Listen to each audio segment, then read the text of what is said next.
어서 오세요. 네, 안녕하세요. 네. 반갑습니다. 네. 지금 선거운동 굉장히 네. 바쁘신 시간인데 네. 이렇게 시간 내주셔서 감사해요. 아니 제가 감사합니다. 이렇게 초청을 해주셔서 진심으로 감사드리고요. 제가 이제 홍보가 많이 안 됐잖아요. 네. 그런데 이렇게 방송국에서 불러주니까 네. 제가 어떤 상황에서도 달려와야죠. 사실은 그 예비후보 탐구생활이라고 네. 해서 저희 그 보도국장께서 좀 네. 그 후보님들 모시고 이야기를 나눴었는데 보도국장님이 개인 사정이 생기셔서 네. 조수 역할을 했던 제가 오늘 후보님을 모시게 됐습니다. 네.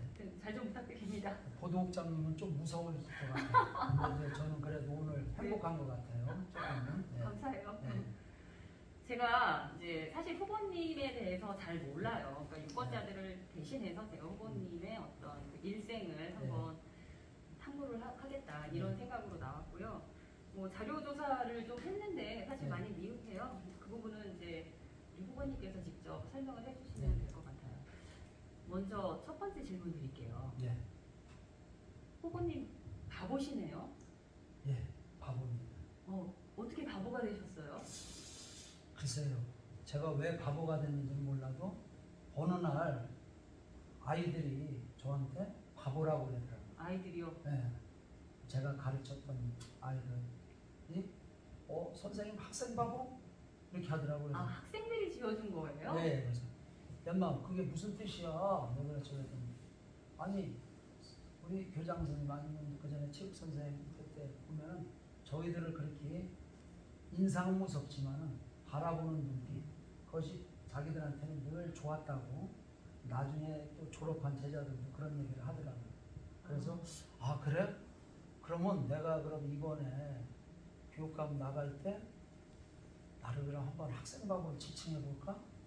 그래서 그래 한번 학생만 바라보는 보통육의 희망, 그래, 학생만 바라보는 밥, 딸만 바라보는 딸밥, 아들만 바라보는 아들 바보고 네. 부인만 바라보고 네. 이렇게 해서 그 바보가 정말 좋구나.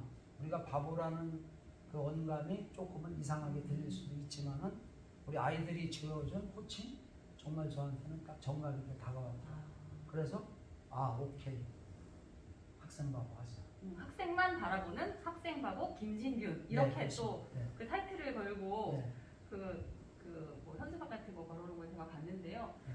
지금 하시는 말씀 중간에 아이들이 눈빛 얘기를 했다고 하셨는데 지금 제가 이렇게 뵈니까 진짜 눈이 그 약간 꽃사슴의 눈빛이 진짜 되게 감사합니다. 투명하고 네. 눈이 이렇게 살짝 깊이 들어가셨는데 네. 눈동자가 잘 안 보이는데 이렇게 손하고 죄송한데요. 진짜 많네요.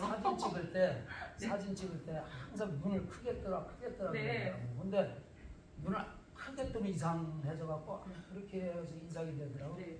그냥 생긴 대로 그냥 이렇게 작게 나와도 그래서 제 그 선거 홍보 사진이 사실 눈을 최대한 크게 뜬 건데도 그 정도밖에 안 됐습니다. 살짝 뭐 개인적인 의견을 드리면 호랑이상의 꽃사슴의 눈빛을 갖고 계신 예. 후보님 같다는 생각이 아주 들고요. 가장 극찬의 저의 외모에 대한 평가입니다. 감사합니다. 이제 어쩌다가 학생들한테 학생 바보라 소리를 들으셨는지 이제 그 유년 시절부터 지금의 그 학생 바보 선생님이 되시기까지의 삶의 과정을 한번 되돌아보는 시간을 좀 갖도록 하겠습니다. 네.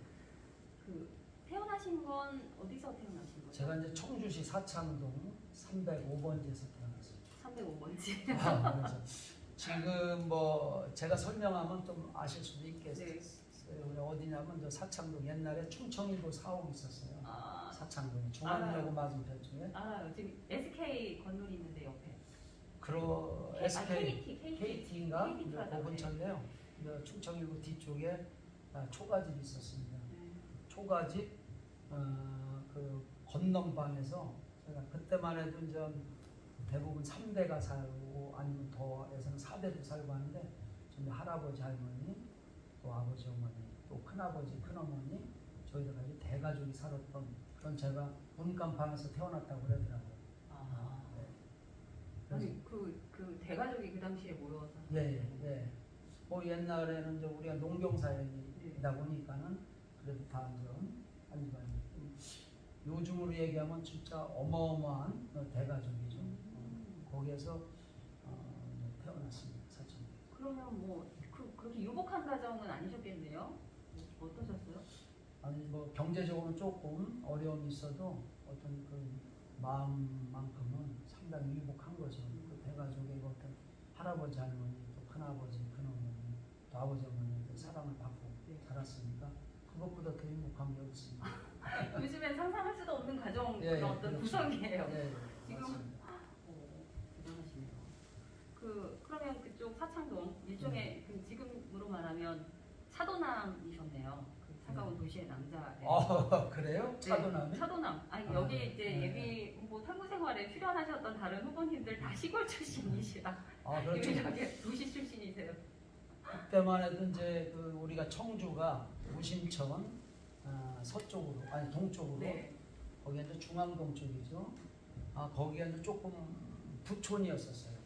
그리고 이제 제가 태어난 사창동은 조금 거리가 있는 데죠. 거기도 완전히 전답으로 이루어진 그 동네죠. 뭐 청주니까 도시죠. 뭐. 하기야 지금 그때가 60년, 59년 네, 그렇죠. 전? 59년 전이니까 그 또 농경지가 있는 도시 외곽 정도 됐겠네요. 네, 맞습니다. 그 당시에 그럼 부모님은 농사를 짓고 계셨나요? 농사를 지으시고 이제 아버지는 직장 생활을 하셨습니다. 네. 그러셔서 이제 초등학교에 이제 입학을 하시게 되는데 그 당시 그 유년 시절 이야기 좀 해주세요. 나는 그 당시 김진규는 어떤 어린이였는지. 김진규는 공부를 그렇게 하고 싶었었나 봐요. 왜냐하면 제가 이제 그 사창동 305번지에 태어나서 이제 사직동을 이사 갔어요. 사직동 어디냐면 지금의 체육관 앞에 그때는 가로수길로 2차선이 있었어요. 네. 시계탑이 있죠. 네. 거기까지 쭉 이렇게 그 가로수길 참 아름다운 그 도로였었어요. 근데 이제 확장이 되면서 지금 저희 집이 그 도로 편입이 돼갖고 오는데 그 사직동으로 이제 이사 와서 제가 그 유년 시절을 그 보냈을 때 친구들이 저보다 한 살이 더 많았었어요. 7살에 학교 들어가신 거예요? 아니 이제 그래서 제가 설명을 드리는데 네. 그런데 이제 놀던 친구들이 다 학교를 가니까 제가 혼자 노는 거예요. 그때만 해도 뭐 어린이집 있어요. 뭐가 있어요. 그래서 난 학교 가고 싶다. 그런데 제가 학교를 가니까 나이가 너무 어리다고 이제 그때는 이제 돌려보냈죠. 그래서 이제 저는 뭐 유년 시절에 그 운동장의 역할을 그러니까 이제 환경 네. 우리 맹모 삼천지기라고 하듯이 네. 제가 자라난 곳은 이제 운동을 하기 좋은 그 환경 속에 있었어요. 그 사실 그 당시에도 체육관이 있었나요? 체육관은 없었어요. 그때는 없었다가 제가 이제 초등학교 4학년 정도에 체육관 거북이 체육관이 생기고 그리고 운동장이 과거의 공설운동장에서 조금 현대화된 운동장. 지금은 또 변한 거지만 그렇게 됐었죠. 그래서 제가 그 유년 시절에 그 운동장에서 많이 뛰어놀다 보니까 네. 제가 이제 뭐 나중에 말씀드리겠지만 체육과에 가게 된 그런 영향도 거기서 싹 했던 것 같았습니다. 거북이 체육관이라고 말씀하셨는데 지금 실내 체육관 말씀하시는 네, 거예요? 그렇죠. 그 뚜껑이 약간 그게 이 거북이 뒤쪽이 뒷부분이에요. 네. 우리가 보이는 앞부분이 그거는 양쪽에 우리 꼬리 비슷한 게 양쪽 올라가는 대장. 그리고 거북이의 머리가 어느 쪽이냐면 저쪽 종합운동장으로 가 있죠. 네. 그래서 우리가 어렸을 때는 거북이 체육관이라고 했어요. 그러니까 지금 말씀 들어보니까 뭐 그 일종의 그 당시에 1960년대 스포츠 파크, 네. 스포츠 테마파크 그렇죠. 그 근처에서 태어나셔서 어린 시절을 네, 보내시네요. 맞습니다. 그래서 이제 체육에 대한 나름대로의 그 조기 교육이 조기 네, 맞습니다. 됐던 거네요. 네, 그렇습니다. 그 초등학교 시절은 어떠셨어요, 친구들? 제가 이제 그런 환경 속에 자라다 보니까 초등학교 이제 3학년 때부터 제가 운동을 좋아했어요. 원래 좋아하셨어요? 워낙 1학년 때부터 운동장 가서 형들하고 같이 놀면서 축구 같은 거. 그때만 해도 제일 인기 좋은 종목이 축구였었어요. 네. 축구 이제 김일, 박치기, 레슬링, 김일. 그분이 나올 때는 저희들이 TV가 없었잖아요. 앞에 동네들이 조금 잘 사는 집에 가서 그 형한테 좀 잘 보여서 아주 그 형이 뭐라 그러면은 그냥 예 하면서 잘 따라다니면서 밤에 레슬링 한번 보고 TV도 보고 그래서 제가 이제 그런 환경 속에 자라서 그런지 3학년 때부터 제가 이제 운동을 하기 시작했어요. 네. 지금 기억하실지 몰라도 이제 돌아가신 김천호 교육감님 알아요. 계세요. 알아요. 네. 그분이 저희 한벌초등학교 네. 3학년 때 체육을 가르쳤어요. 그리고 그분도 체육 선생님이셨어요. 그렇죠. 초등학교 때 저 담임도 하시면서 네. 이제 체육을 태권도하고 축구를 가르쳤어요.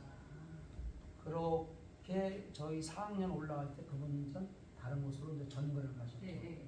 그래 이제 저의 2년, 3년, 4년 이런 선배님들은 다 김천호 교육감님한테 이제 운동을 배우셔갖고 네.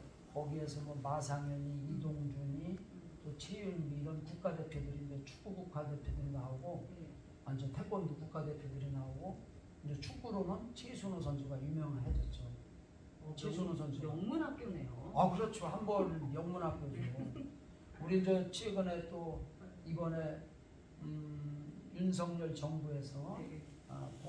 여성가족부 장관으로 내정되신 김현숙 네. 장관 내정자가 한벌 초등학교 그러시구나. 28회입니다. 제가 25회고. 네. 저는 이렇게 훌륭한 사람이에요. 그러시네. 우리 후배님 중에서 이렇게 네. 장관이 나오고. 그래서 이제 그분이 이제 축구부를 운영하고 태권도부를 운영하셨어요. 그래서 저도 이제 운동을 그때부터 이니셜 조금씩 하게 된 거죠. 어떤 부에서 활동하셨어요? 저는 이제 조금 제가 잘했었던 것 같아요. 그래서 초등학교 때는 운동을 잘하면 네. 시합 때마다 다 데리고 나가요. 축구할 때는 축구부가, 태권도 할 때는 태권도가. 제가 농구도 했어요. 농구할 때는 농구 선수들도 데리고 가고. 네. 그런데 제가 어느 날 참 이걸 말씀드려야 될지 몰랐는데 제가 농구에서도 좀 주축이었었어요. 네. 좀 그때 당시 키가 좀 있었어요. 네, 네. 지금은 이제 많이 지금 보통 키보다 제 나이에서 조금 더 컸는데 제가 축구 시합을 네. 그 농구 그 지도 선생님 네. 몰래 갔다 왔어요. 몰래가 아니지 그때는. 너 나와 해서 가면 가는 거잖아. 그래요? 갔다 왔다가 엄청 혼났어요. 농구를 가야 해야지. 되는데 왜 그쪽으로 가느냐고 뺏길까봐. 제가 이제 그 학교 생활을 하면서 네. 체육 선생을 했잖아요. 그러면 이제 체육 선생님들 나름대로 욕심이 있어요. 네. 잘하는 학생 또 뭐 공부도 마찬가지고 네. 어떤 재능 있는 학생은 또 재능이 많은 학생은 사방 들려다니고 네. 또 재능이 있다 그러면 서로 데리고 가려고 그래요. 선생님들. 그런 상황인데 제가 나중에 성장하고 교직 생활을 하다 보니까 선생님의 마음을 그때 이해했어요. 그러니까 완전히 그 몸값이 엄청 높으셨네요. 그 글쎄요, 초등학교 때. 네, 초등학교 때 프로가 있었으면 아마 네. 저도 조금 튕겼을 거예요. 그러셨구나. 네, 그때부터 스포츠에 대한 네. 그런 남다른 재능이 있으셨네요. 네. 그러다 보니까 이제 뭐 그런 것들이 그 중학교, 고등학교까지 계속 이어지나요? 스포츠가? 이어지진 않았어요. 제가 이제 6학년 졸업 무렵에 조금 크게 아팠어요. 네.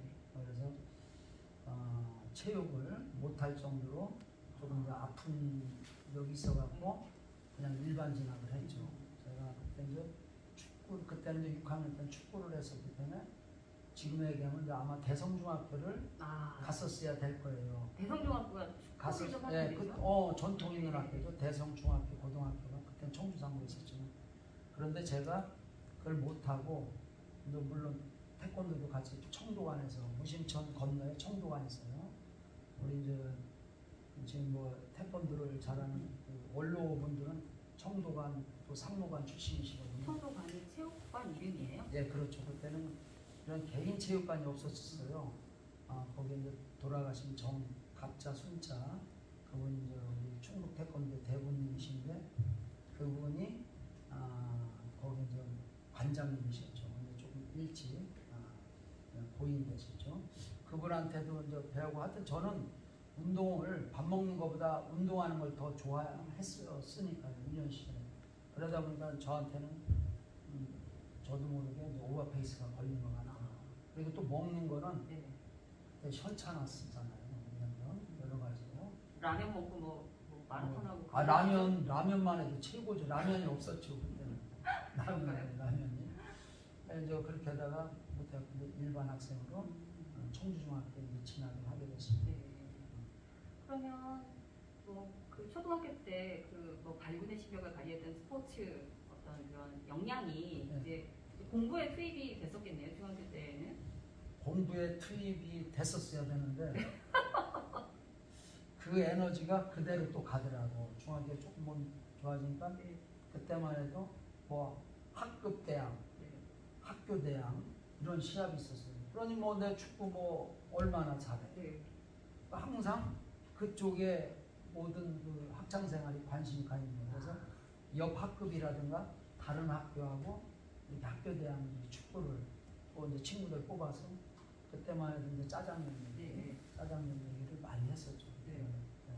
아, 네. 친구들하고 네, 이렇게 뭐 그렇죠. 어떤 초등학교 때처럼 어떤 학교 차원의 대회에 참가는 안 했지만 그 그렇죠. 일종의 동아리나 동아리 친구들 모임으로 네, 활발하게 또 그 스포츠의 어떤 에너지를 발산을 네, 시켜 네. 가셨네요. 그것이 이제 제가 뭐 학교 생활에는 교직 생활하는 데 있어서 늘 우리가 운동하는 친구들 또 일반 학생들한테 이제 어떤 체육의 중요성을 네. 가르칠 때 가장 중요한 것을 말하는 이제 인성적으로 네. 그것이 제가 이제 바르게 잘 성장하는 데 있어서 네. 유년 시절에 어떤 체육 활동이 저한테는 큰 도움이 된 것 같습니다. 보통 저희 학창 시절에 체육 잘하는 친구들 보면 사실 싸움도 잘하고 일종의 짱 노릇을 좀 했잖아요. 애들이 가까이 가지도 못하고 그랬는데 어떠셨어요? 일진이셨나요? 그런 거는 아니고 저는 늘 친구들이 정의롭다라고는 이렇게 했던 기억이 나요. 뭐 여기서 저 입서비스가 아니라 립서비스가 아니라 우리 진균이 친구는 정의롭다. 그리고 그것이 지금까지 와서 제가 초등학교 뭐 체육대회 때 주반기 회장도 했고 고등학교도 주반기 회장도 했고 할 정도로 뭐 친구들한테 알게 모르게 어려서부터 그런 리더십 제가 아까 말씀드렸잖아요. 네. 축구를 시합을 나갈 때 뽑아갖고 나가잖아요. 네. 그런 게 이제 친구들한테 그런 신뢰를 공정하게 뽑아야 되잖아요. 나하고 친하다고 조금 못해도 뽑아서는 안 되잖아요. 네. 사탕사리까지 뽑아도 안 되고 네. 공정하게 뽑았잖아요. 그래서 그러한 것들이 친구들한테 그런 신뢰를 얻은 것 같아요. 당시에. 네, 그래서 그것이 저는 이제 어떤 이 스포츠의 중요성이라고 네. 저는 늘 얘기를 하죠. 스포츠맨십이 결국 그렇죠. 그 중학교 시절에 그렇게 그 못 발산한 에너지, 그 스포츠에 대한 에너지를 요즘에 동아리 모임을 통해서 발산을 하셨고, 그러면 이제 고등학교를 진학을 하시는데 그때까지도 이제 스포츠를 할 수 있는 기회가 없었을 것 같아요. 고등학교도. 그러니까 진학을 청주공업고등학교로 진학을 하셨는데 여기는 뭐 스포츠 팀이 있었던 것도 아니고. 아닙니다. 네. 아니고 이제 그 청주공업고등학교는 이제 태권도부하고 핸드볼부 또 검도부, 육상부 여러 부가 있었어요. 있었어요. 거기에도 네. 스포츠 팀이. 그런데 제가 물론 이제 뭐 운동을 했었지만은 저는 일반 학생으로 공업고등학교를 진학을 했습니다. 무슨 과를 가셨어요? 정밀기계과요. 정밀기계. 네. 그때만 해도 우리 이제 대한민국이 우리가 이제 세계로 발돋움하려면은 공업만이 살 길이다. 그리고 무역 수출만이 살 길이다. 네. 그때 당시 상당히 그 정부에서 공업 교육에 대한 관심이 많았었습니다. 그래서 박정희 시절. 예, 박정희 대통령 시절이어서 그래서 각 시도에 학교 명칭 자체를 바꿨었어요. 그래서 청주공업고등학교였었는데 청주기계공업고등학교로 명칭까지 바꿔가면서 기계화 산업을 발전시켰고 오늘날 대한민국의 어떤 산업의 기초를 이룬 것은 그 시대의 어떤 공업고등학교 출신들이 밑받침이 되지 않았나 저는 그렇게 생각을 하거든요. 네. 저는 물론 외도를 한 거잖아요. 네. 지금 보면은 공업고등학교를 나왔으면 공업계 쪽으로 가야 되는데 네. 엉뚱하게 체육교사를 했습니다. 외도지만은 제 주변에 있는 친구들 보면은 그 산업 현장에서 나름대로 어떤 연구 실적들이 공업고등학교를 나왔지만은 그 연구 실적들이 대단한 친구들이 많더라고요. 네. 연구관은 아니지만은 그것이 그때 당시 정부에서 어떤 공업 교육에 대한 관심이 네. 오늘날의 이제 우리나라를 만드는 데 어떤 시금석이 되지 않았나 이렇게 그러면 생각합니다. 청주 중학교에서 청주 이제 기계공업고등학교로 진학을 네. 하실 때 네. 내가 기계공업고등학교를 가고 나는 정밀기계학과를 가야겠다라고 결심하시게 된 뭐 배경이나 이유가 있으신가요? 그거는 조금 제가 이렇게 말씀드리면 교육감 되려고 하는 사람 저런 소리 하면 되나 이렇게 했는데 사실 공부하기 싫었어요. 저도요. 왜냐하면 청주중학교 제가 3학년 교실이 3층에 있었어요. 네. 그때 이 무심전 뚝방이 보여요. 보이죠? 네. 저희들 교실에서 이렇게 보면 무심전 뚝방이 딱 보여요. 맞아요. 그런데 12시쯤 넘으면은 공업고등학교 선배님들이 뚝방을 쭉 그냥 끝나고 하교를 하는 거예요. 야, 청주 공부는 일찍 끝나는구나. 그래서 나 공부를 가야지. 이게 단순한 그 학창 시절에 네. 그런 생각이 있어요. 단순하게 학교 와서 일찍 끝나고 집에 가서 놀아야지. 뭐 운동을 하든 뭐 그때는 운동을 하고 운동할 때 그렇죠. 야, 그거밖에 없어. 그래서 공부를 가려고 했을 때 네. 부모님의 반대가 상당히 심했었죠. 너 대학을 가야지 왜 그렇지. 공부를 가는 예, 맞아요. 남자는 그때만 해도 대학이 최고였었잖아요. 네. 뭐 형도 대학을 가는데 너도 대학을 가야지. 왜 그래? 저는 대학 가는 것이 전부가 아니라 저는 공부를 졸업하고 공업사를 차리든지 네. 저는 이제 돈을 벌고 싶습니다. 네. 이렇게 핑계를 대고 사실 속마음은 이제 일찍 끝나고 맨날 축구하러 가고 농구하고 그러시려고. 친구들하고 이제 노는 거, 네. 노는 거에 제가 이제 집중을 하고자 그런 선택을 했었던 거죠. 네. 그래서 이제 12시에 끝나는 그러니까 점심 그때는 급식이 없었으니까 네. 이제 점심 먹기 전에 끝나는 학교에 가셔서 네. 이제 다니시다 보니까 뭐 어떤 마음에 심정의 변화가 있으셨나요? 이렇게 아니 다시 그런데 또 속았어요. 속았어. 왜요? 나는 12시에 뭐 한두 시쯤 끝나는 줄 알았어. 네. 학교를 갔더니 그분들은 누구냐면 3학년인데 목과에 있었어요. 핵과가 되는 과의 선배님들이었어요. 없어지는 거야? 없어지는 과고 그 과에는 야간, 그때만 해도 야간이 있었어요. 3학년에. 그러다니까 3학년 형들은 일찍 집에를 가야 될 상황이 있었어요. 야간부를 또 야간이 와서 수업을 해야 돼요. 그런데 제가 간 과는 아까도 말씀드렸지만 정밀기계과에 네. 있었습니다. 수요가 많아서 정밀기계과는 정부에서 완전히 이 학생들을 전문 기능공으로 키워야 된다는 생각 때문에 야간 실습을 하게 된 거예요. 매일 야간 실습을 해서 1학년 때부터. 그러니까 이게 얼마나 이게 제가 실망을 했겠어요. 야자가 아니고 야습이네. 야습. 야간 실습. 야간 야습. 실습. 야습. 네. 정말 그런데 막막하더라고. 네. 응? 매일 기계를 만지면서 깎고 실을 깎고 재고 뭐 초정밀도로 네. 1000분의 1mm를 깎아야 된다, 5mm를 깎아야 된다 이런 실습을 네. 낮에는 여기 교과 수업하고 저녁에는 저녁을 해서 점심 저녁을 싸운 거예요 집에서. 그러면서 야간 실습을 시켰었던 거예요 학교에서 자격증 따야 된다. 그런 시절이 있었네요. 예. 특성화 고등학교잖아. 지금으로 그렇죠. 말하면. 예, 그렇죠. 그래서 기술을 익혀야 된다. 그래서 저희들을 전국에 있는 기계공업고등학교 학생들을 그런 식으로 훈련을 시킨 거예요.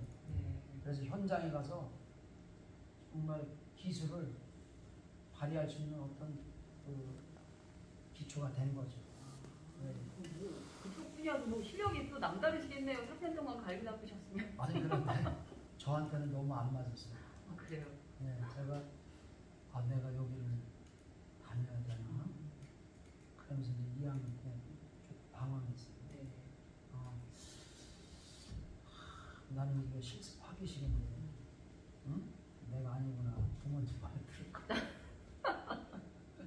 그래서 이제 그때 이제 조금 방황하다가 제가 이제 3학년 올라가면서 네. 제가 길을 갔다가 지금의 이 자리에 있기까지 한 체육 교사의 꿈을 가져보자 네. 이렇게 했었던 거예요.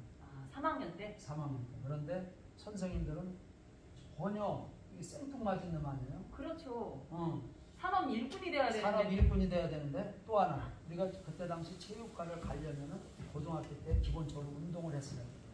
운동을 하고 특기자로 가야 돼요. 그래서 뭐 청주대학교를 가든 충북대학교를 가든 다른 대학을 가든 특기자로 가야 된다고 대부분. 네.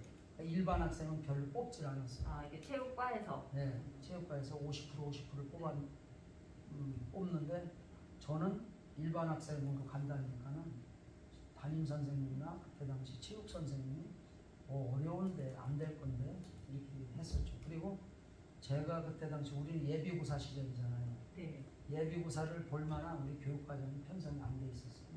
그 공업고등학교. 예, 공업고등학교는 주로 전문 교과를 많이 우리가 이제 수업 시수가 많죠. 네. 그러니까 국영수는 거의 이제 안 배우고 그냥 풀뜬다고 이제 이렇게 기초만 네. 가르친다고 보면 되죠.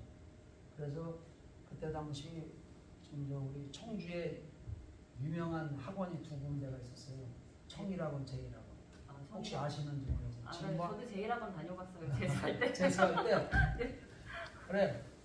그 두 군데 학원이 유일하게 있었던 시절이죠. 네, 그때. 네, 네. 그래서 제가 거기 가서 좀 기초도 배우고 3학년 때. 3학년 때 네. 저는 이제 실습을 안 나갔어요. 우리는 3학년 2학기 되면 모든 공업계 학생들은 실습을 나가게끔 돼 있어요. 근데 이제 그때 대학반을 조금 따로 뽑아서 실습을 이제 면제시켜주고 네. 계속 학교에서 생활하면서 나는 취업을 안 나갈 거니까 대학을 갈 거니까 네.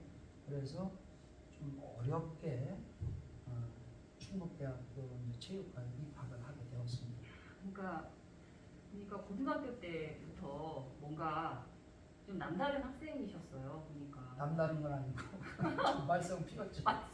아니 좋게 말하면 남다른 거고 선생님들 입장에서 보면 내가 하라는 공부는 안 하고 왜 딴 걸 하려고 하지? 선생님들 그렇죠. 입장에서 그랬을 수도 있겠다는 생각이 드네요. 그때는 저희들은 공업고등학교에 가면은 거의 뭐 100%는 아니어도 90% 이상은 취업을 나갔습니다. 네. 취업을 나가서 산업 현장에서 바로 군대도 면제하는 직장이 네. 좀 많았었죠. 네. 그때 당시에는. 네. 그런데 생뚱맞게 저는 대학을 가겠습니다. 대학도 그때 저희들이 공업 계열로 뭐 30% 정도는 갈 수가 있었어요. 네. 그런데 그것은 내신이 좋아야 되고 네. 저는 내신이 안 좋아서 네. 일반 대학을 가는데 제가 좋아하는 체육과를 가겠습니다. 그래서 이제 또 가게 갈때 이제 저한테 영향을 주신 분이 이제 작은 어머니. 작은 어머니가 이제 그때 당시 대학 진학할 때 네. 작은 어머니가 영향을 네. 주셨다고요. 테니스 선수 출신으로 체육과에 계셨었죠. 체육과를 다니셨었죠. 테니스 선수 출신이시라면은 뭐 작은 어머니가 국가대표도 하시고 그러신 거예요? 그때 당시 국가대표는 아마 못 하셨고 굉장히 상당히 이제 잘하셨으니까 특기자로 대학에서 받아줬겠죠. 네. 그래서 작은 어머니가 저에게 많은 조언을 해주셔갖고 충북대학에 들어가는데 네. 도움이 많이 됐었죠. 근데 사실 뭐 지금이야 뭐 스포츠를 해야 돈을 번다, 진짜 대박이다. 뭐 국지선교 선수들 보면 네. 어머니들이 엘리트 교육을 시켜가지고 스포츠 그 프로 세계에 이제 뛰어들려고 하는데 그 당시만 해도 뭐 운동한다 그러면 부모님들이 다 말렸어요. 야 돈도 안 되는 거 왜 공부를 해야지. 그렇죠. 그때만 해도 운동하면은 뭐가 된다. 이렇게 표현을 해서 뭐 깡패가 된다. 네, 깡패가 된다. 그래서 운동부에 대한 인식이 상당히 안 좋았었습니다. 네. 그래서 지금도 연세 드신 분들은 그런 인식을 갖고 계신 분들이 있는데 제가 체육 교사 하면서 저희 아들도 이제 태권도 선수 출신이거든요. 네.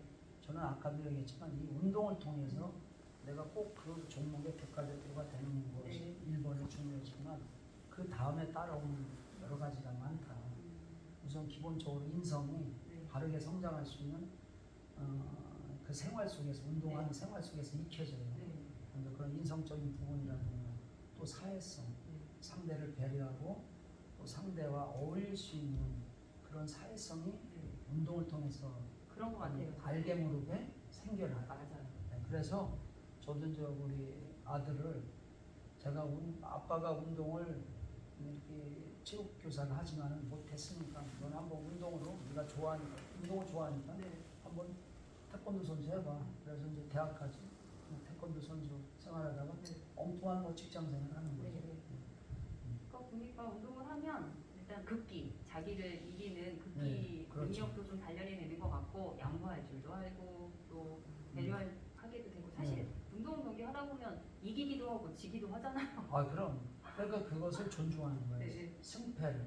승패를 존중하고 우리가 선의의 경쟁을 했을 때 모든 것을 저도 기분 좋은 게 있어요. 네. 꼭 이겼을 때만 네. 기분 좋은 게 아니라 져서도 기분 좋은 상황. 그것이 스포츠를 통해서 형성이 된다는 거예요. 저는 아직 덜 배웠나 봐요. 지면 기분이 나빠가지고 웬만하면 게임하자고 안 해요. 지면 기분이 나빠서. 아니 네. 저는 게임할 때 꼭 내기를 해. 네. 내기 안 하면 재미가 없어. 치면 왜냐면 기분 나쁘잖아요. 아니 기분이 속으로는 기분이 나쁘지. 그래도 이제 겉으로는 내 속으로는 기분이 나쁘거든. 그럼 다음에 또 어떤 작전을 써서 이겨야 될까도 또 생각할 수 있잖아요. 네. 오히려 네. 발전하는 계기가 될 수도 있고. 네. 그렇게 해서 이제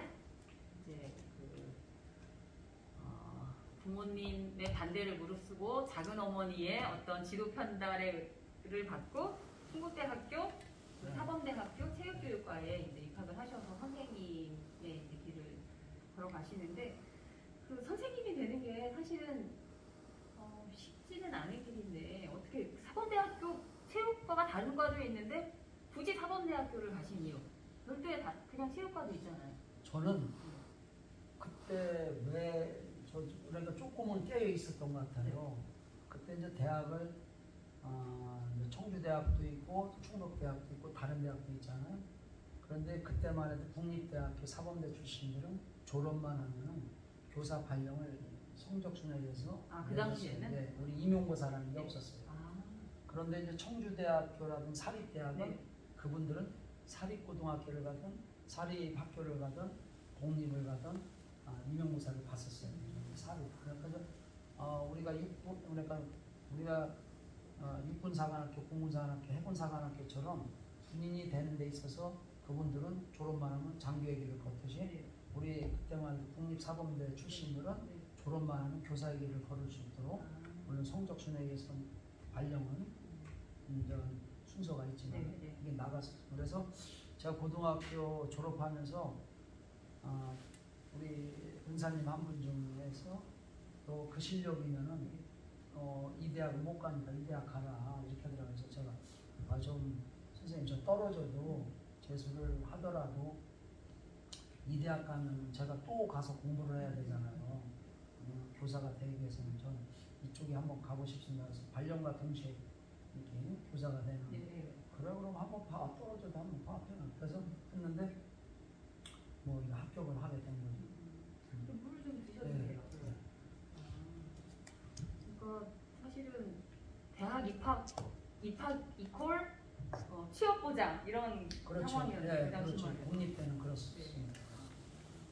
그래서 이제 사실은 안정적인 진로 이런 음. 것들을 염두에 두고 이제 사범대에 진학을 하셨는데 그 적성에도 안 맞으실 수 있잖아요. 왜냐하면 처음에 공고를 갔는데 적성에 맞을 줄 알고 갔는데 아니었어요. 이제 선생님이 맞을 줄 알고 사범대를 갔는데 또 어떻게 잘 맞았나요? 저한테는 딱이었었어요. 그래요? 제대로 찾으신 거예요? 제대로 찾았어요. 제대로 이제 제가 먼저 사범대를 졸업하고 진천 백곡중학교라는 데로 이제 첫 발령을 받았습니다. 백곡중학교. 예. 네. 그 전에 이제 기간제 교사를 네. 몇 개월 했죠. 기간제 교사를 보훈하고 이제 진천에서 했는데 백곡중학교로 제가 이제 어려서부터 운동 좋아한다고 그랬잖아요. 그러니까 내가 좋아하는 운동을 하면서 우리 아이들하고 같이 놀면서 돈을 주더라고. 내가 좋아하는 거하고 이렇게 아이들하고 노는 거. 월급. 그러니까 그거보다 더 좋은 게 어디 있어요? 일석삼조죠. 그래서 이 교사가 나한테는 천직이구나 네. 하는 것을 그때 좀 느꼈습니다. 그러니까 실제로 현직 생활을 하시면서 내가 정말 이게 나의 천직이구나 라는 생각을 하셨는데 이제 대학교 시절 4년도 보내시잖아요. 그때 이제 나를 발견해가는 과정이 좀 있었을 것 같아요. 이렇게. 그때 얘기 좀 해주세요. 뭐 나를 발견한 조금 또 생뚱맞은 걸 하나 제가 했어요. 무엇을 했냐면 제가 이제 그룹 사운드를 했어요. 네? 전혀 안 어울리죠? 네, 뭐 하셨어요? 저는 이제 베이스 기타를 쳤어요. 베이스 기타를 쳤는데 저희가 그 대학교 다닐 때는 그때 당시 대학가요제, 강변가요제 네, 그런 거 있었죠. 뭐 엄청나게 대학생들의 축제가 많았었어요. 그래서 나도 좀 한번 해봐야지. 거기 이제 나도 강변가요제, 대학가요제 도전해봐야지. 네. 그래서 이제 그룹 사운드를 만들어서 그때 개인 보컬이죠.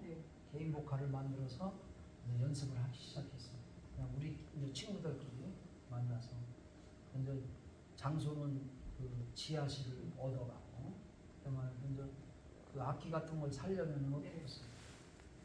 비쌀 것 같은데. 좀 비싸죠. 네. 그래서 그런 것을 실제 몸으로 뭐 건설 현장에서 막리를 하면서 그걸 갖고 또 부모님한테 또 뭐 어리니까 이걸 도와주면 학교 생활 열심히 하겠습니다. 뭐 이렇게 반협박 하면서 다 각자의 이제 악기를 사고서 뭐 지하실 공간 얻어갖고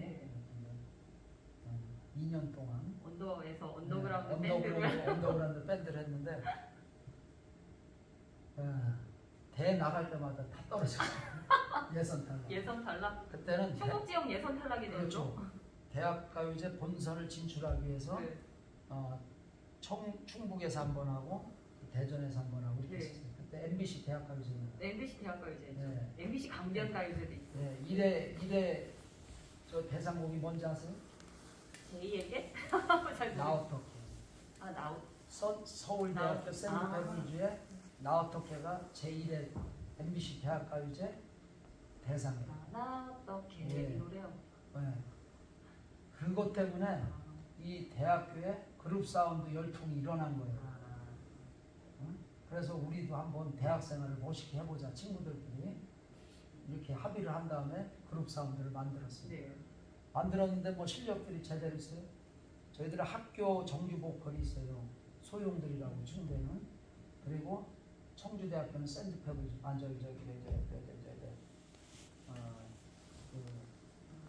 학교별로 이름이 다 있었어요.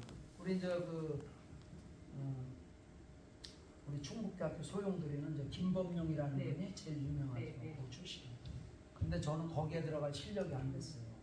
거기 테스트를 해요. 들어가기 전에 1학년들 오디션을 보거든요. 1부 리그는 1부 리그는 안 되고 이제 늘 2부만 살았던 것 같아요. 그래서 2부 이제 그 개인 보컬을 만들어서 자유국장에서 처음에 가서 예선 탈락. 또 충남 거 무슨 국장에 가서 충청 또 예선 나는데 예선 탈락. 계속 예선 탈락만 하다가 이렇게 이제 우리끼리 놀다가 그때는 또 대학 축제가 그 나이국 때는 있어요. 그래서 제가 대학 축제를 많이 쫓아다녔어요. 무명 가수들이 지방에서도 이렇게 많이 활동하듯이 저도 이제 그 대학교 소 그런 모이면은 가서 악기 갖고 가서 뒤에서 연주도 좀 해주고 이렇게 했었죠. 우리 팀이. 또 나름 음악인 출신이시네요. 근데 저 어디 가서 음악인 출신이라는 얘기는 안 해요. 근데 오늘 얘기하다 보니까 나왔는데 음악성은 없어요. 음악성 있었으면 제가 3000% 빠졌을 거예요. 아니 제가 어떤 저 김진규 TV에서 잠깐 봤는데 거기 제자들 수능 끝난 제자들 노래방에 모아놓고 노래 부르게 했다는 말씀 듣고 지금 약간 그 음악에 대한 그 뭐라 그럴까요? 그 사랑이 제자들한테까지도 영향을 미쳤구나 이 생각이 잠깐 들었어요. 그때는 그 노래방이 한참 시작할 무렵이에요. 그 신문부를 경험해 주신 거구나. 네, 그 친구들한테 이제 수능 끝나고서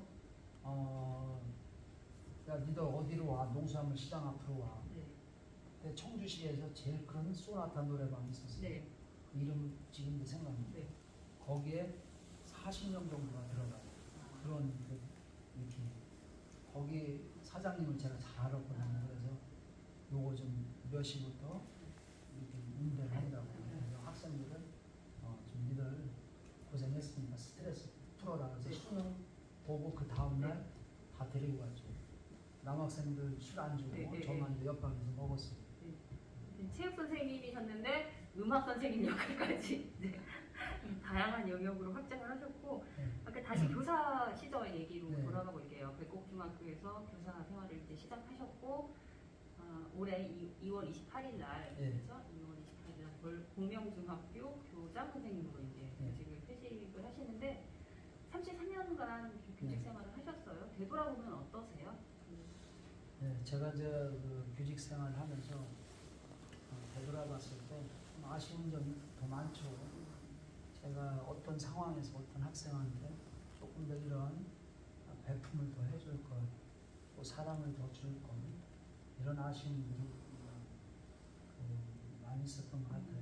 그래서 앞으로 내가 다시 한다면 조금 더 애정을 갖고 하자라는 그런 생각도 하고, 또 이제 뿌듯했던 것은 지금 그 친구들이 뭐 40대, 50대를 달려가고 있잖아요. 네.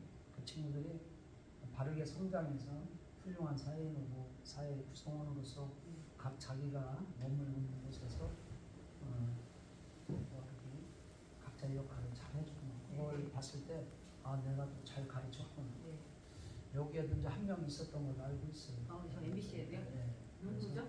뭐 여기 이제 허태웅이도 있었죠. 허태웅. 예. 허태웅이 여기 있었죠. 예. 그래서 그 친구도 있었고 또 가면 친구들 광영 제자죠. 광영. 네. 그래서 그렇게 각자의 그 위치에서 자기 역할을 해주고 있다는 것에 대해서 제가 이제 스승으로서 네. 뿌듯함을 갖고 또 가장 좋은 거는 매년 그래도 5월 15일 되면은 그날은 뭐 아주 술이 이렇게 될 정도로 네.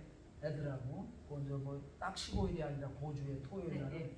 비워놓고 1차는 그 친구들이 알아서 이제 나를 모시고 네. 2차는 항상 우리 집에 아, 우리 집에 가서 그러면 식구는 다 나가 출상 받으면서 네. 그러면 또 1년 동안 모아놨던 양주는 또 네. 그날이 이제 또 소비하는 거야. 스승의 날이 제자들하고 이렇게 한잔 그렇죠. 이렇게 기울이시면서 회포푸는 날이시네요. 네. 다 성장한 제자들하고. 네, 그렇죠. 네. 그러면 또 속고 속이고 하는 얘기들을 또 싹 나오지 술 한잔 먹으면. 선생님을 속였다고. 그러면 나도 또 그 네. 속임을 안 당하려고 또 네. 나도 머리 써서 네. 또 다른 작전을 쓰고. 애들이 야간 자율학습하다 보면 도망가려고 하죠. 네. 그러면 내가 안 도망가게 하기 위해서 또 어떤 작전을 쓰고. 내가 학교에 있으면은 제가 학교에 있으면은 애들은 안 가지. 네. 그런데 좀 매일 학교에 있을 수는 없잖아. 네. 그러면 이제 볼일을 차가 없으면 네. 애들이 도망을 가지. 네. 그럼 나는 차를 놓고서 택시 타고 볼일 보러 가는 거야. 그런데 이제 그것도 한두 번이지. 네. 선생님이 차만 놓고 네. 가셨구나. 네. 그래서 나중에 어떻게 차를 다른 곳에 네. 놓는 거야. 네. 다른 곳에. 그리고서 급습을 하는 거야. 네. 다시 학교로 온다거나. 네. 그런 얘기 할 때마다. 근데 내가 결국은 아이들한테 졌어. 네. 걔들이 나한테 야 나는 밤새 있잖아. 네. 청주에서 정동진을 갔다가 밤에 가서 아침에 등교 여러 번 했다는 거야. 네. 나는 깜짝 놀라서 어떻게 정동진까지 갔다 오죠? 네. 나중에 술 먹다가 네. 이놈들이 선생님 아무리 그렇게 하셔도요 저희들 정동진 가서요 갔다 왔어요. 그런 얘기를 내가 깜짝 놀랐어. 네. 그래서 그것은 이제 하나의 이제 추억으로서 격이 없이 지냈네요. 우리가 제자들하고. 그렇죠. 저는 이제 학창 시절 생각해 보면 사실 국영수 선생님들 위주로 이렇게 저희들이 기억을 하잖아요. 왜냐하면 계속 시험을 보고 평가도 그거 위주로 받고 그러다 보니까 체육교사로 계시면서 사실은 학생들 입장에서는 국영수 선생님들보다는 약간 학생들한테 영향을 덜 미치실 수 있는 그런 과목이 아니었나라는 생각이 드는데 어떠셨어요? 근데 그렇지 그렇지는 않은 느낌이어서. 그래요. 우리가 이제 교과를 많이 접하는 이런 교사들이 이제 학생들한테 기억이 많이 남고 네. 또 하나 이제 담임을 했던 분들이 이제 가장 기억이 많이 남죠. 네.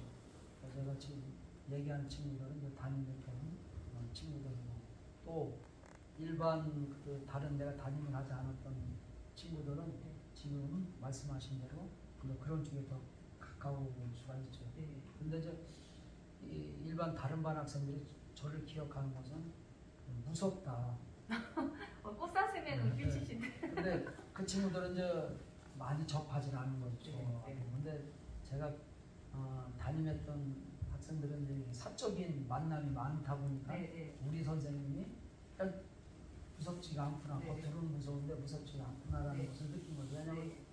이제 상담을 다른 옆반 학생하고는 상담을 할 일이 거의 없는 거죠. 네. 상담은 이제 담임 선생님 위주로 일어나다 보니까. 네. 그러니까 우리 반 애들은 나 뭐 대학 진로 고민이라든가 아니면 이제 가정사 있으면 가정 고민이라든가 학교 생활 고민 네. 이런 것을 얘기를 많이 하다 보면 어떤 개인적인 감정들이 네. 나오잖아요. 그렇죠. 그때 이제 아이들이 감성적인 부분을 느끼는데 다른 반 아이들은 뭐야? 내가 딱 이거 아니야 그렇게 하면 이게 무서운 것만 기억하는 거죠. 예. 위축되고 말도 안 되고. 네. 아 그러니까 이렇게 터놓고 선생님하고 그렇죠. 제자 사이에서 터놓고 이야기하고 정서적으로 통하는 게 중요하다 이런 생각이 드네요. 네, 맞아요. 그래서 교사의 이제 기본 교사의 기본 역할은 네. 수업과 상담이거든요. 그래서 우리 선생님들이 이제 수업과 또 특히 이제 상담을 많이 하다 보면 상담이라는 것은 뭐 고민을 들어주고 이런 것보다는 그냥 오늘 그냥 차나 한잔 하려고 이제 친구들 보면 그렇게 하듯이 아이들과 같이 있는 시간을 좀 많이 만들어 주는 것이 교장이라든가 교육관의 역할이죠. 예전에 학교 다닐 때 선생님하고 같이 있는 게 너무 싫었는데. 싫었는데도 네.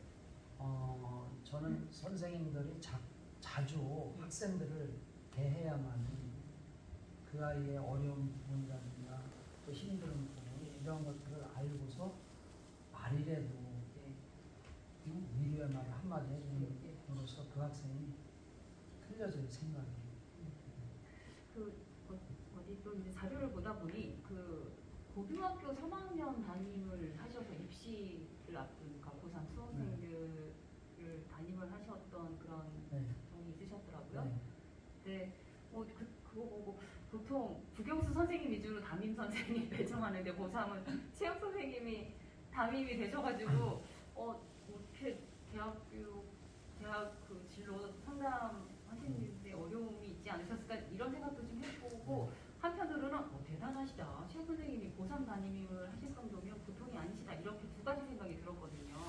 그 당시 얘기 좀 해주세요. 보니까 학생들도 많은 변화가 있었다는 얘기를 좀 제가 전해드렸어요. 그 당시에 그게 90년대. 네, 90년대인데 체육 선생님이 고등학교 3학년 담임을 한 거는 거의 뭐 있는지는 몰라도 제가 처음 봤어요. 주변에서 못 봤어요. 그만큼 우리가 이제 학교 집단이 조금 보수적이다, 네. 폐쇄적이다라고 할 수도 있겠죠. 그리고 이제 그때만 해도 관리자분들이 조금은 완전히 보수적이고 네. 폐쇄적이죠. 네. 그러다 보니까 왜 체육 선생님 담임을 하려고 국어, 영어, 수학 선생님 3학년 담임이라든지 진로도 잘 안 내주고 이렇게 했어요. 그래서 제가 신청을 했는데 관리자분들이 커트를 했어요. 커트를 했는데 3학년 부장님이 3학년 부장님이 한참 선배님이죠. 그 당시 제가 이제 젊었으니까 우리 김진균 선생님이 3학년 담임을 해야만이 생활지도가 되고 또 3학년 담임을 해야만이 저도 3학년 부장을 하겠습니다. 김진균 선생 안 하면 저도 3학년 부장 안 하려고 이런 교장 교감 선생님이 반협박하신 거죠.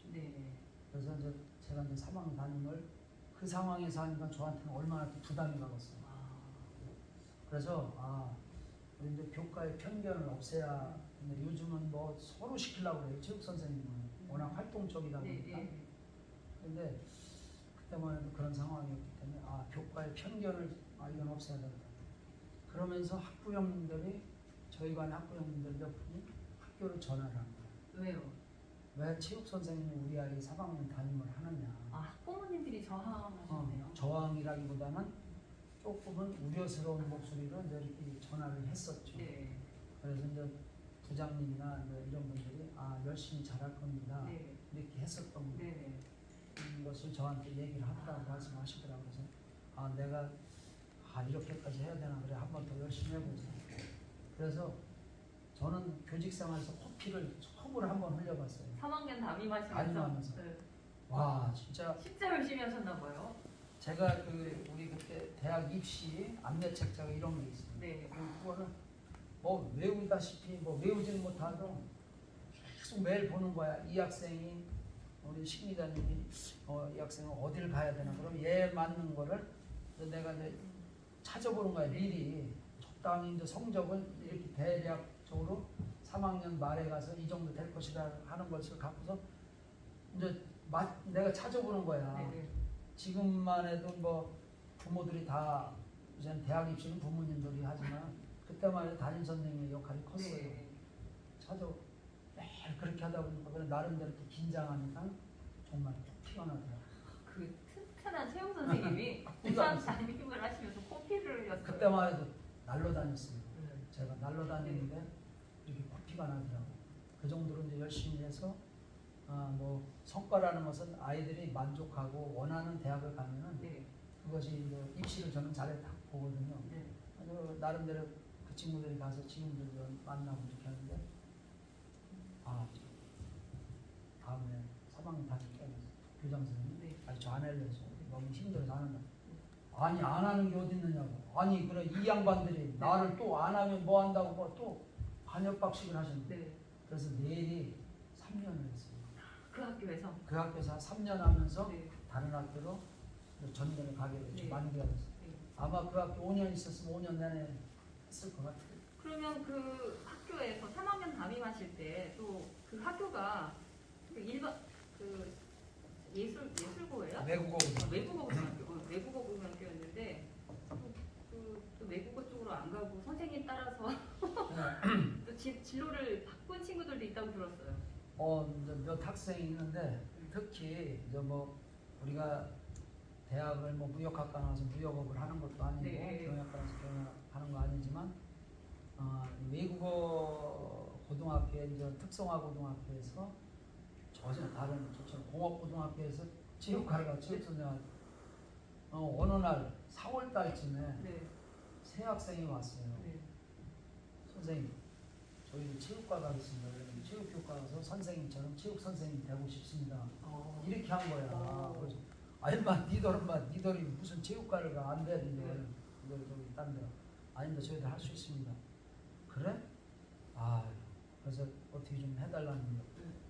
그러면 우리가 교육과정도 외국어 고등학교는 외국어 교과가 많아요. 네. 그러면 이제 니들이 알아서 공부를 해라. 공부는 너희들이 해라.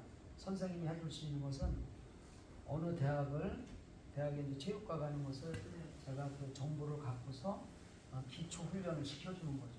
기초 훈련? 네, 그 기초 실습을 해야 체력 되니까? 훈련, 기초 체력 훈련. 네. 그러니까 실기 시험을 봐야 되잖아요. 네. 그런 기초 체력 훈련을 기초 기능을 네. 제가 이제 이렇게 프로그램을 짜서 네. 했는데 세 친구가 열심히 했는데 두 친구는 지금 저와 같이 체육교사의 길을 걷고 있고 네. 한 친구는 개인 사업을 하죠. 네. 그래서 그 친구들이 또 언제 어느 때든 뭐 선생님이 있고 오라고 그러면 와서 술 사라 그러면 술 잘 사. 보통 되돌아보면 저 선생님 너무 좋아서 나도 저 선생님처럼 돼야지 하는 학생들이 그렇죠. 사실 많지는 않아요. 근데 참 특이한 학생들이었고 또 특이하신 선생님이었으니까 그런 특이한 학생들이 나도 저 선생님처럼 되고 싶어 하면서 전공을 바꿔서 진로를 결정하지 않았나 이런 생각이 좀 드네요. 그래요. 그 친구들은 좀 특이했던 거죠. 보통 저 외국어 계열의 대학교를 진학을 하고 또 외국어 과로 가서 이제 그 과에 이제 선생님을 하려고 할 텐데 얘들은 전혀 좀 다른 방향으로 틀었던 거죠. 그러니까 교직 생활, 그러니까 학창 시절부터 대학교 진학 또 교직 생활 하시면서도 보면 이렇게 일관된 게 약간 상식을 깬 반전이 있는 그런 흐름이 이렇게 반복되는 것 같다는 생각이 들어요. 교직 생활 하시면서 또 교총회장에 네. 또 출마하셔서 당선이 되신단 말이에요. 네. 그 일종의 어떤 단체장인데 그 단체장을 내가 해야겠다라고 그 마음 먹으신 어떤 그 배경이 있을까요? 있었습니다. 이게 뭐냐면 우리 점점 학교가 교권이 추락하면서 상당히 선생님들의 교수권 그것이 침해도 많이 당하고 네. 그러면서 아이들의 학습권마저 침해가 당하는 상황들이 일선 현장에서 종종 일어나더라고요. 네. 물론 우리 학교에서 그런 일이 일어나면 제가 도와주고 처리할 수 있겠지만 다른 학교에서 일어나는 것에 대해서는 제가 손을 댈 수 있는 방법이 없는 거잖아요. 도와주고 싶어도. 그래서 우리 교원단체의 역할이 뭐냐면 교사들의 사회적, 경제적 지위 향상과 교권 보호를 위해서, 교권 신장, 교권 보호를 위해서 있는 단체거든요. 네. 그리고 더불어서 교권 신장됨으로써 학생들의 학습권도 보장이 되고 네. 학생들의 인권도 보장이 되는 거거든요. 그래서 단체의 장을 맡으면 제가 어려운 학교 현장을 도와줄 수 있겠구나 라고 해서 이제 도전을 하게 됐고 그 전에 제가 장학사 장학관을 했는데 제가 장학사 할 때 지금 이런 마음이었습니다. 제가 체육 선생을 하다 보니까 체육 선생의 역할이 상당히 중요하다는 걸 점점점 교직을 하면서 많이 느꼈어요. 체육 선생님이 어떤 생각을 갖고 아이들을 어떻게 가르칠 때 아이들이 건강하게 바르게 성장하는구나. 그러면 내가 장학사를 하면 그 지역에 있는 학생들을 더 할 수 있는 어떤 그 지원이라든가 이런 부분을 할 수 있겠구나 해서 장학사에 도전해서 장학사 생활했어요. 그 장학사 생활하면서 제가 학교 스포츠 대회라는 것을 처음으로 아마 전국에서 제가 하고 난 다음에 이게 그때 더불어서 생겨난 것 같아요. 스포츠 클럽 말씀하시죠? 네, 학교 스포츠 클럽 대회라고 제가 명칭을 붙였어요. 그랬더니 나중에 교육부에서 그게 나오더라고요. 네. 제가 어떤 대회를 했냐면은 일반 학생들이 학교의 대표로 나와서 할 수 있는 종목이 무엇일까?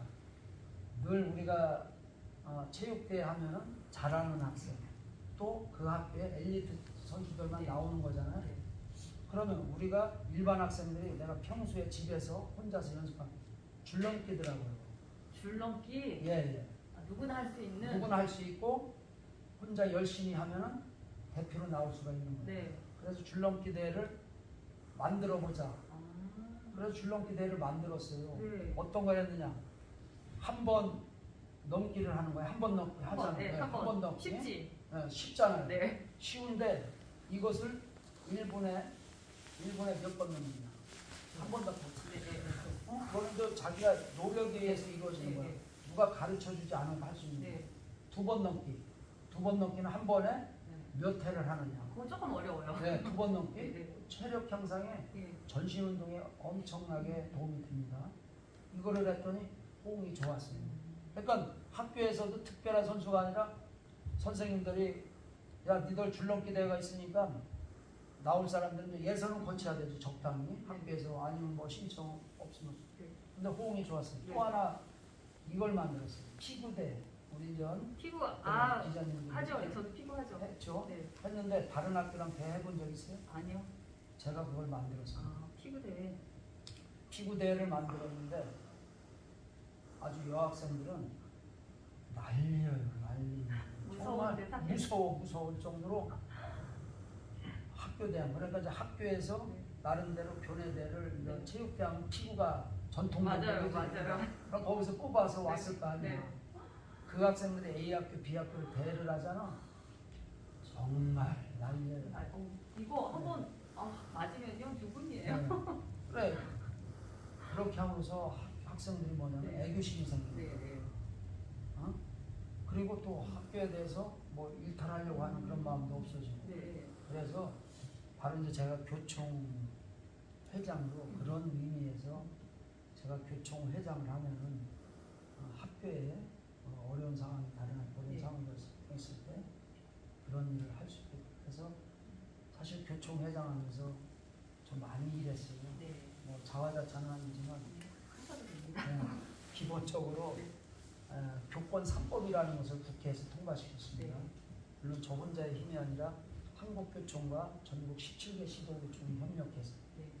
국회 앞에 가서 1인 시위도 하고 세종교육국 앞에 가서 1인 시위하고 뭐 기재회견 뭐 전국 쫓아다니면서 그것을 했어요. 그게 몇 년도죠? 그게 2017년도부터 18년도부터 19년 사이에 네. 다 이루어졌습니다. 그러면서 그나마 학교의 선생님들의 교권이 신장되고 또 아이들의 학습권이 보장되는 그런 계기가 됐습니다. 그리고 이제 저는 이제 교총 충북교총 회장을 하면서 전담경찰제 제도 네. 또그 1인 1교 1변호사 네. 제도 네. 이런 것을 만들어서 그 학교의 교권과 관련돼서 또 학생들의 인권과 관련해서 네. 어려운 일이 이 교총 사무실에 접수가 되면 네. 바로 달려가서 상담을 하는 겁니다. 그 상담이 얼마나 중요하냐면 네.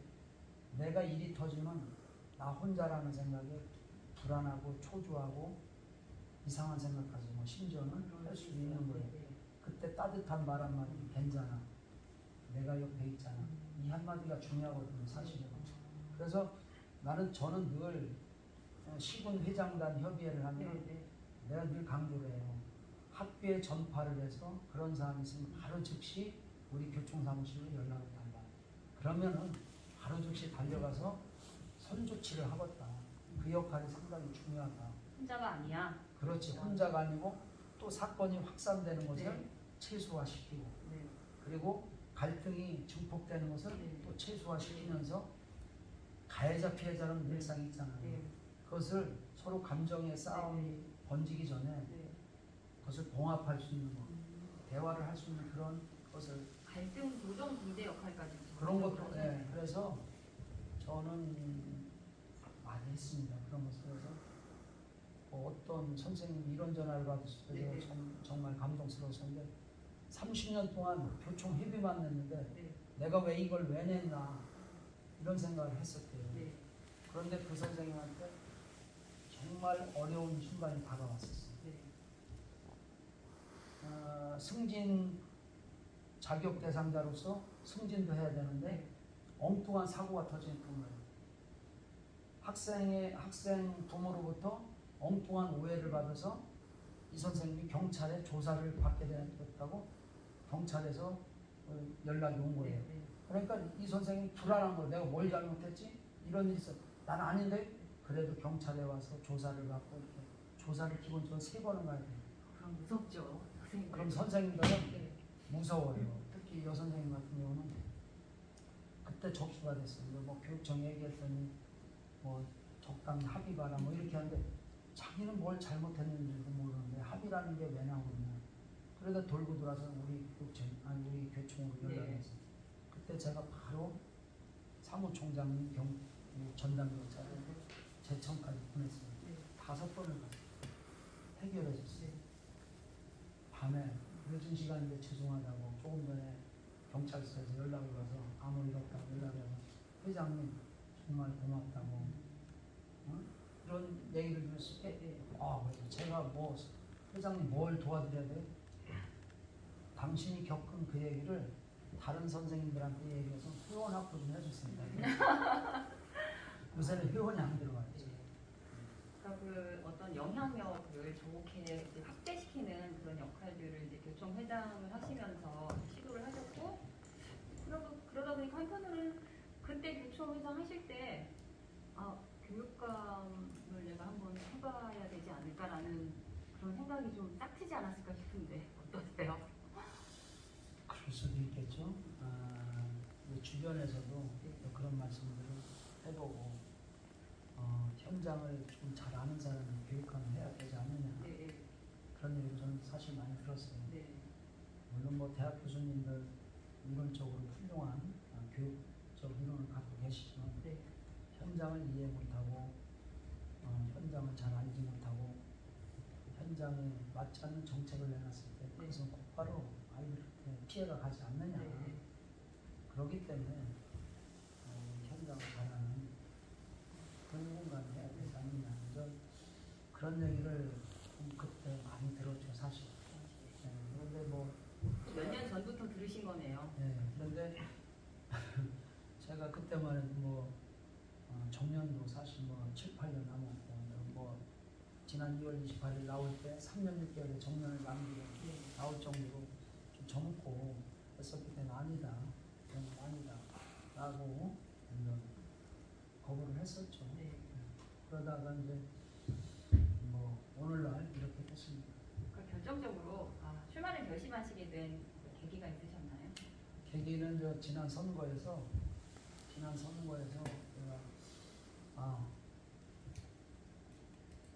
우리 충북교육은 학교 현장을 아는 분이 해야 된다. 지금 우리 충북교육이 이렇게 추락한 것은 학교 현장을 이해 못하는 분이 잘못되고 편향적인 어떤 그 교육 운영으로 인해서 그 피해는 오롯이 학생들이 지어야 되느냐. 라는 이러한 생각들이 제가 현장에 있으면서 많이 느끼고 있어요. 많이 느꼈기 때문에 누군가는 해야 된다. 그래서 그것이 이제 몇몇 학부장들이 모여서 협의를 하고 준비를 누군가는 해야 되지 않느냐 이렇게 하다가 아마 제가 선택이 된 것 같습니다.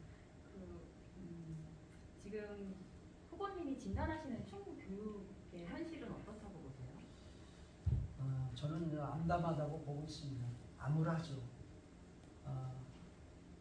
정말 그 부끄럽기 짝이 없을 정도로 우리 충북 교육의 학력은 전국 꼴찌를 계속 벗어나지 못하고 있습니다. 2020년도에 교육부 국정감사에서 서울대 입학률이 꼴찌로 나왔어요. 서울대 입학률이 학력의 최고는 학력의 척도는 아니지만 우리가 공개된 자료가 없잖아요. 그럼 우리는 그걸 갖고 평가를 해야 되지 않습니까? 그리고 22년도에 수능 1등급 비율이 전국 꼴찌 최하위입니다. 16, 17을 했습니다. 두 과목씩. 이것만 보아가지고 우리 충북 교육의 학력이 어느 정도인가 알 수가 있잖아요. 뭐 교육감님만 모르시는 것 같고 교육감님 가끔 성적 우리 꼴찌 아니고 행복시아대학교 비판하면 우리 행복시아대학교 학생들 행복하다고 하는데 지금 행복이 아닌 미래 행복을 담보할 수 있어야 되는데 지금만 웃고 있는 이런 충북 교육 암울하죠. 그래, 그럼 성적을 이 충북의 대입 진학률은 이렇다. 그런데 추상적으로 아이들이 좋아하는 과를 갔다. 이것이 말이 됩니까? 그리고 뭐 의대 몇 명 갔다. 한 명의 학생이 4군데 이상은 저는 잘하는 학생이 4군데 이상 합격한다고 봐요. 그것은 합격률이지 입학률이 아니에요. 그리고 재수생 또 현역, 뭐 중복 또 뭐 여러 가지 이런 것을 뭐 정확한 데이터를 내놓지 않고 추상적인 데이터만 갖고 우리 학력 떨어지지 않았다. 이렇게 혼자만 잘 모르시는 것 같은데 이렇게 모르시는 분들이 교육 정책을 펼치다 보니까 그 피해는 우리 학생들 그리고 학교 현장에서 열심히 근무하는 선생님들한테 가지 않나. 그래서 우리 충북 교육 암울하다. 바꿔야 된다. 이런 생각을 갖고 지금 있습니다. 하신 말씀을 들어보면 교육계 전반, 그러니까 그 일선 학교에 있는 선생님들도 학력이 많이 떨어졌다라고 공감을 하시나요? 공감하죠. 가르치는 선생님들도? 가르치는 선생님들 느끼죠. 네. 우리가 이제 초등학교 6년 동안 시험을 보지 않습니다. 지필평가를 보지 않고 뭐 활동 중심 평가, 과정 중심 평가를 봐요. 그러면 자녀들이 학교 생활 기록부를 갖고 와요. 그럼 거기에 뭐 국어 잘 읽고 잘 쓰고 있다. 뭐 예를 들면 뭐 이런 식으로 하면은 이 학생이 학업 능력이 어느 정도인지 판단이 잘 안 서요. 아 그렇겠어요? 잘 읽고 잘 뭐, 쓰고 있다. 뭐 예를 들은 예를 거예요. 들면. 이렇게는 안 쓰죠. 더 디테일하게 네, 쓰죠. 네. 제가 이거 단순하게 예를 들은 건데, 그런데 수치화로 뭐 30점이다, 50점이다, 70점이다, 90점이다 하면은 네. 나름대로 그 어느 부모든 어느 학생이든 평가를 해요. 네.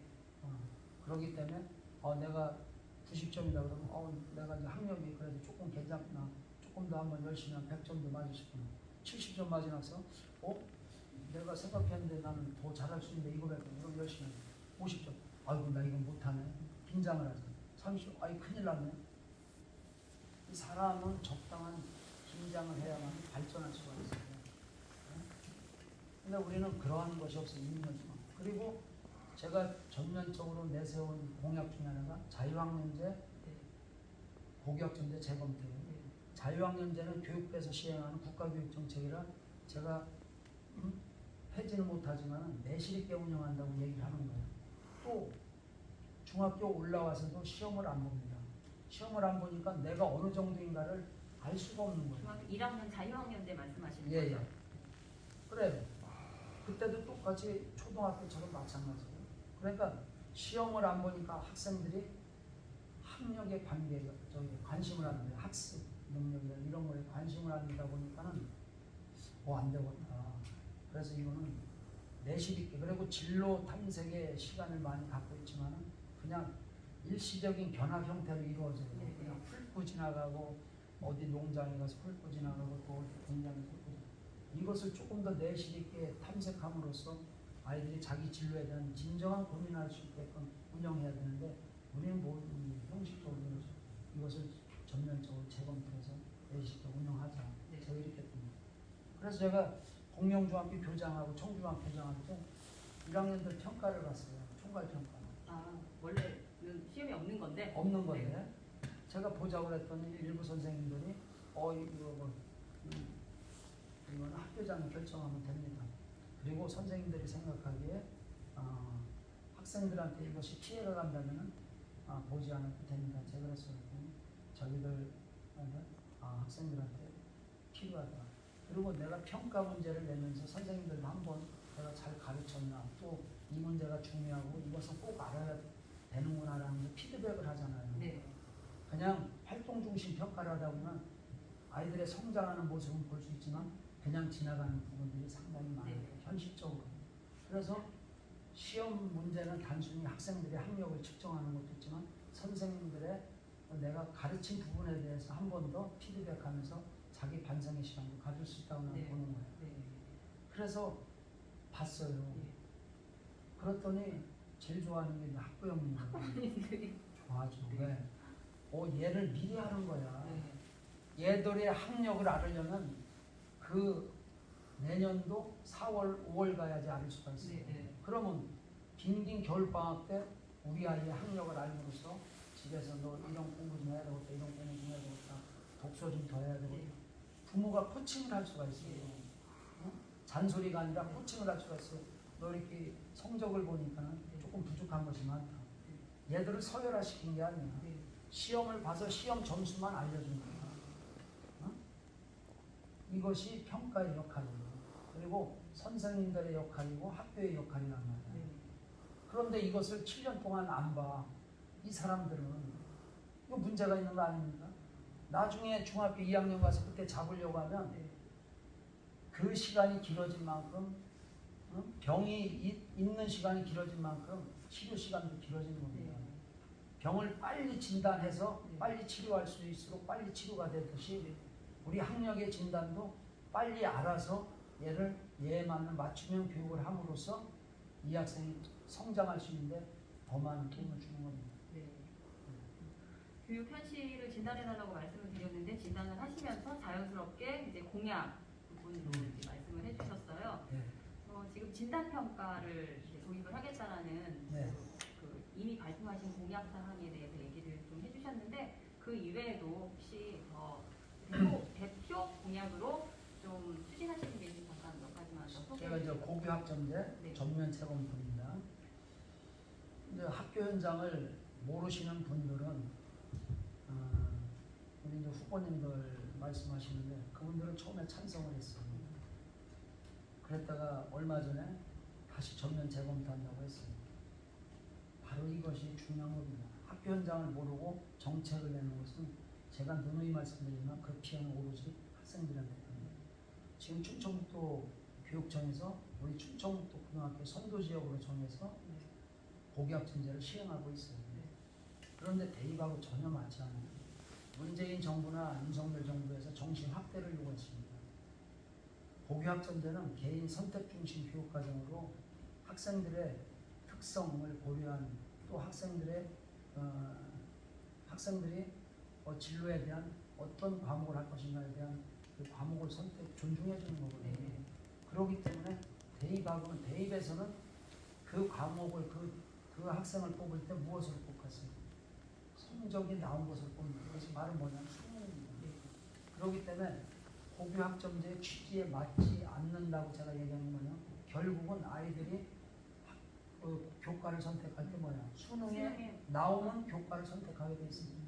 이런 의미 없는 정책을 왜 하느냐. 저는 처음부터 이것은 학교 현장하고 맞지 않고 고등학교 선생님들의 86% 이상이 이것을 반대하고 있습니다. 그리고 전교조나 한국교총이나 충북교총이나 다 반대를 하고 있어요.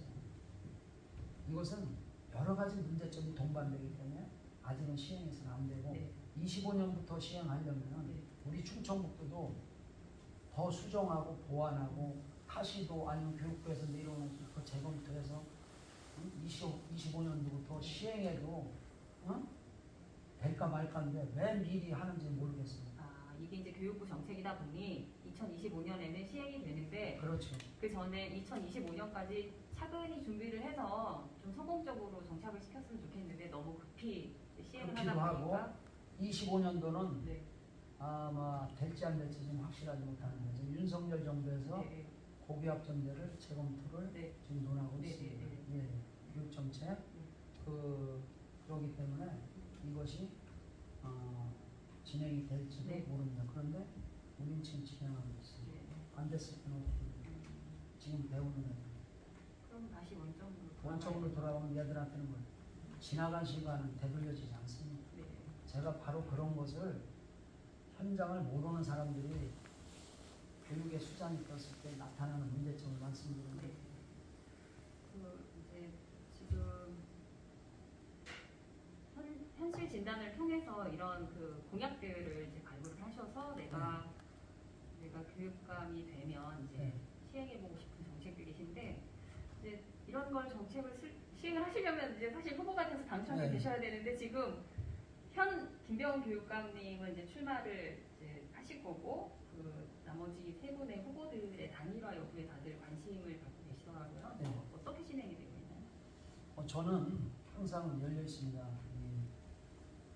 늘 교육 정책으로 단일화를 하자고 이야기를 하거든요. 그리고 이 단일화의 목적이 무엇입니까? 저는 이 단일화의 목적은 우리 학생의 성장과 충북 교육의 발전이 밑바탕에 깔려 있어야 된다고 봅니다.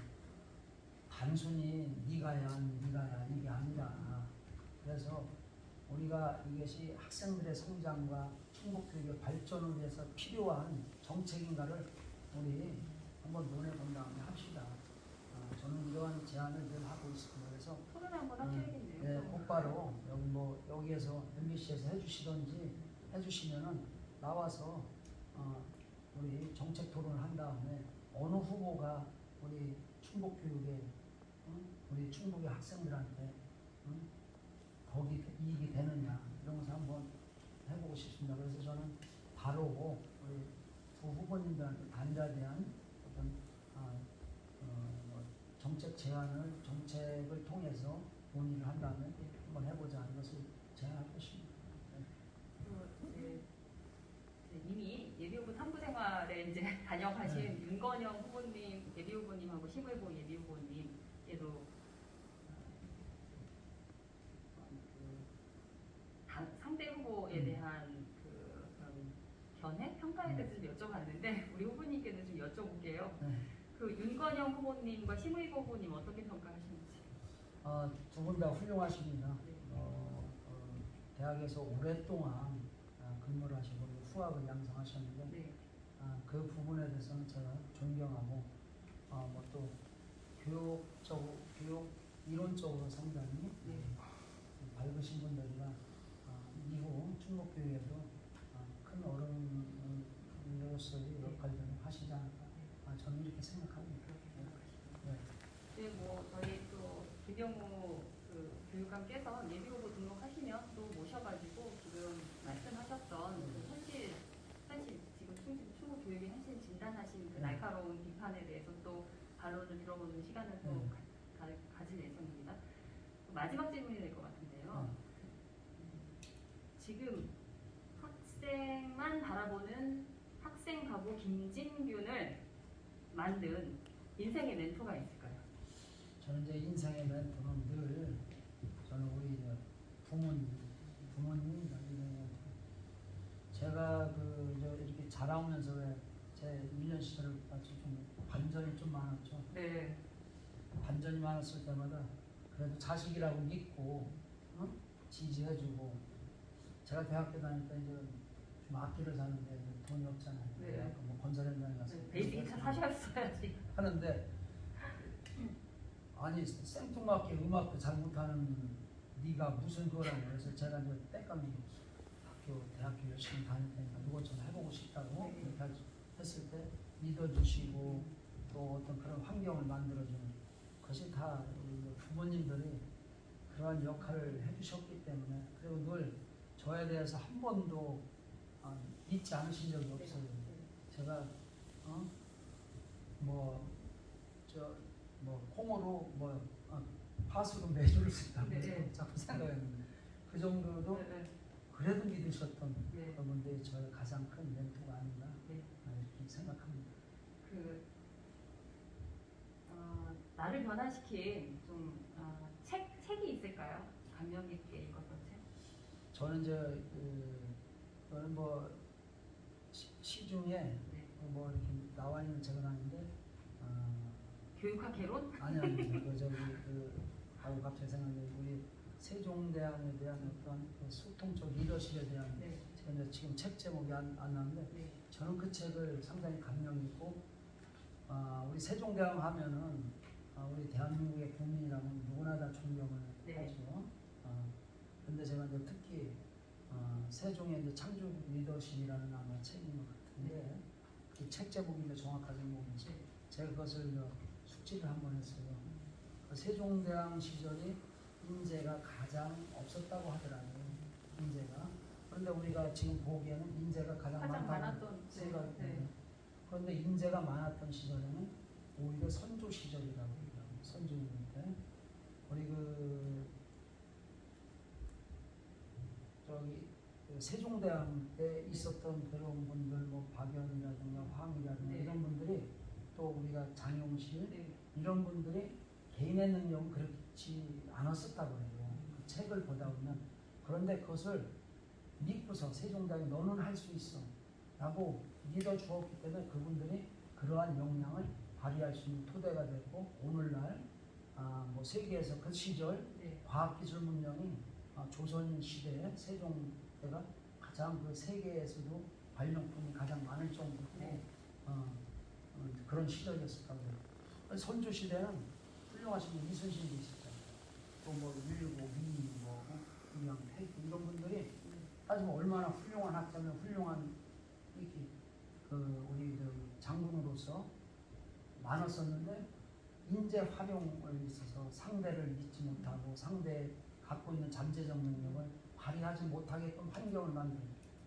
그래서 저는 세종대왕의 그 창조 리더십을 읽으면서 또 한 번 세종대왕에 대한 존경심과 제가 앞으로 어떠한 상황에서 리더가 됐을 때 이러한 것을 배워야만이 되는구나. 그래서 학교장 하면서도 늘 아이들을 믿어주고 선생님들 저하고 공부한 선생님들한테 슬쩍 물어보세요. 안 믿은 적 있나? 네. 하여튼 좀 믿어주고 네. 했었던 부분이 하여튼 그 세종대왕이 훌륭하시고 그 책을 아마 네. 감명 깊게 읽었었습니다. 알겠습니다. 저도 한번 읽어봐야겠네요. 창조적 리더십. 지금 우리 시간 얼마나 지났어요? 우리 한 1시간? 1시간 반 지났대요. 아, 1시간 반이나. 아, 오, 저 1시간 반이나 이야기를 나눴네요. 너무 길게 하는 것 같은데. 아, 길긴 한데 마지막으로 못다 하신 말씀 있으면 한 번 더 기회를 드릴게요. 못다 하신 말씀 있으면 하세요. 못한 말씀. 예. 못한 말씀 하라니까 또 긴장이 되네. 존경하는 충북도민 여러분, 교육가족 여러분, 학생을 위한다면 또 선생님을 위한다면 저 학생바보 김정입니다. 저는 준비할 것도 없고 준비하지도 않습니다. 어떻게 무엇을 선생님을 도와주는 건지 학생을 도와주는 건지 잘 알고 있습니다. 저 학생바보 김진균 충북교육의 자존심을 살리겠습니다. 어머니의 마음으로 돌보고 아버지의 마음으로 가르쳐 우리 충북의 모든 아이들이 BTS가 되는 으뜸 충북교육을 만들겠습니다. 감사합니다. 저한테 말씀하셔도 되는데. 아, 그래요? 네. 아직 예선전이시고요. 예선전 결과에 따라서도 한번 모실 기회가 있을 거예요. 그때는 좀 공약 부분에 대해서 좀 심층적으로 좀 말씀을 나누실 수 있는 기회를 마련하도록 하겠습니다. 오늘 장시간 말씀 감사해요. 오늘 바보 김진균이 누구인지 김진균 후보에 대해서 좀 잘 알 수 있는 시간이었던 것 같고요. 말씀 감사합니다. 긴 시간 감사합니다. 네, 고맙습니다. 수고하셨습니다. 수고하셨습니다. 네.